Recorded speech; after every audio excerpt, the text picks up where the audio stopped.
Ասա 4 բան, որ կիսուր մայրիկդ քեզ ասելա ուրախացնելու համար։ Ռոմանս կարգին տղա։ Դուք ձեր համար ոնց ուզում եք ապրեք։ Արժանի հարց ես։ Մենք քեզ շատ ենք սիրում իվանցին։ 4 ամենակրեատիվ ցանկությունները զուգեր, որոնք դու կատարել ես։ Որ ասել եմ ձեր հարսանիքի պես, ոնց որ ասել եմ, երեխեք ձեռով երեք հարսն ու պես են գնացին, Սամվելոտը տուրը իրանց կսպասե։ Ահա, օքեյ։ Հարսը սկեսուրի հետ բրեյք դանսա պարե, երկուստե պարողներ էին։ Փեսեն այդ պահին կանչել էր տատու մաստեր, որ կնոջ վրա իրանց օրը տատու անեին։ Ասա Հայաստանում մեղրամիսը անցկացնելու 4 վայր։ Ծաղկաձոր, Դիլիջան, Գյումրի, ինչու՞ չէ։ Ու Սյունիքի մարզ։ Մոցիցին Դիլիջանը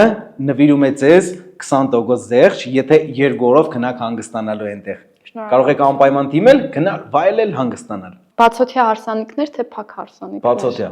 Ինչի։ Առավելությունները շատ են, այսինքն խմած մարդը շուտ չի հարբի։ Բացօթյաները միշտ սիրուն են, բացօթյաներում այդ լույսեր, զվուկ, բան, այդպես վայբը լավն է, ու մոտնի է։ Ես նվիրում եմ քեզ 50,000 դրամի նվերքար, ես կարող ես օգտագործել 1 տարվա ընթացքում կամ նվիրել քո ընկերոջը։ Իսկ մենք կհանդիպենք մյուս հարցի հետ զրույցի ժամանակ։